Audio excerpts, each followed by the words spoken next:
Hi friends, welcome back to our channel. ഇന്നത്തെ നമ്മുടെ recipe നല്ല അടിപൊളി ടേസ്റ്റിലുള്ള ഒരു ചിക്കൻ സ്റ്റൂവിൻ്റെ റെസിപ്പിയാണ്. അപ്പോൾ നമ്മൾ ക്രിസ്മസിൻ്റെ സ്പെഷ്യൽ ആയിട്ടുള്ളൊരു ചിക്കൻ സ്റ്റൂ ആണ്. അപ്പോൾ ഇതെങ്ങനെ ഉണ്ടാക്കിയെടുക്കുന്നതെന്ന് നോക്കിയാലോ. ഇതിന് വേണ്ടിയിട്ട് ഞാൻ ആദ്യം ഒരു പാൻ അടുപ്പത്ത് വെച്ചിട്ട് ഒന്ന് ചൂടാക്കി എടുക്കുന്നുണ്ട്. ഇതിലേക്കൊരു 2 ടേബിൾ സ്പൂണോളം ഓയിൽ ഒഴിച്ച് കൊടുക്കാം. ഓയിൽ നന്നായിട്ട് ചൂടായി കഴിയുമ്പോഴത്തെ അതിലേക്ക് സ്പൈസസ് ആണ് ഇട്ട് കൊടുക്കേണ്ടത്.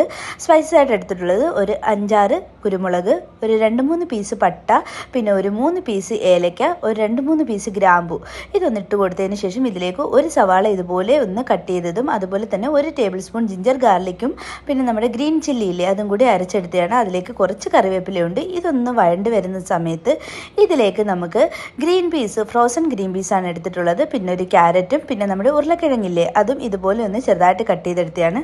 അതും കൂടെ ചേർത്തൊന്ന് മിക്സ് ചെയ്തതിന് ശേഷം ഞാൻ ഇതിലേക്ക് എടുത്തിട്ടുള്ളത് ഒരു 3/4 കിലോ ചിക്കനാണ്, എല്ലോട് കൂടിയ ചിക്കനാണ്. അതിലേക്ക് ആവശ്യത്തിനുള്ള ഉപ്പും ഒരു ടീസ്പൂണോളം കുരുമുളക് പൊടിയും കൂടി ചേർത്ത് കൊടുത്തിട്ട് നമ്മുടെ ഒരു തേങ്ങയുടെ 2-ാം പാലാണ്, ഒരു മുറി തേങ്ങയുടെ, ഒരു ഫുള്ള് തേങ്ങയല്ല, ഒരു മുറി തേങ്ങയുടെ 2-ാം പാലാണ് എടുത്തിട്ടുള്ളത്. അതും കൂടി ചേർത്ത് കൊടുത്തിട്ട് ഇതെല്ലാം കൂടി നന്നായിട്ടൊന്ന് മിക്സ് ചെയ്യണം. മിക്സ് ചെയ്തതിന് ശേഷം ഒരു മൂടി വെച്ചിട്ട് അടച്ച് ഇത് നല്ലപോലെ ഒന്ന് വേവിച്ചെടുക്കണം. ഈ ചിക്കനൊക്കെ അത്യാവശ്യം നന്നായിട്ടൊന്ന് കുക്കായി വരണം.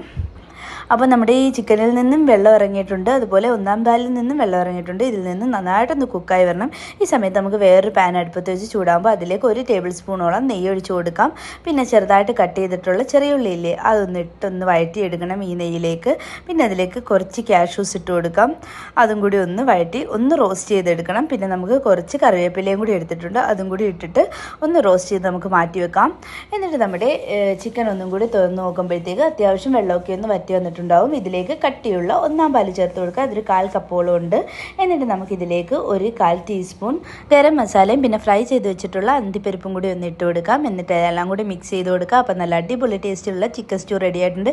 എല്ലാവരും ട്രൈ ചെയ്ത് നോക്കിയിട്ട് ഫീഡ്ബാക്ക് അറിയിക്കണം. ചാനൽ ഒന്ന് സബ്സ്ക്രൈബ് ചെയ്യണം. അപ്പോൾ ഓക്കെ, ബൈ ബൈ.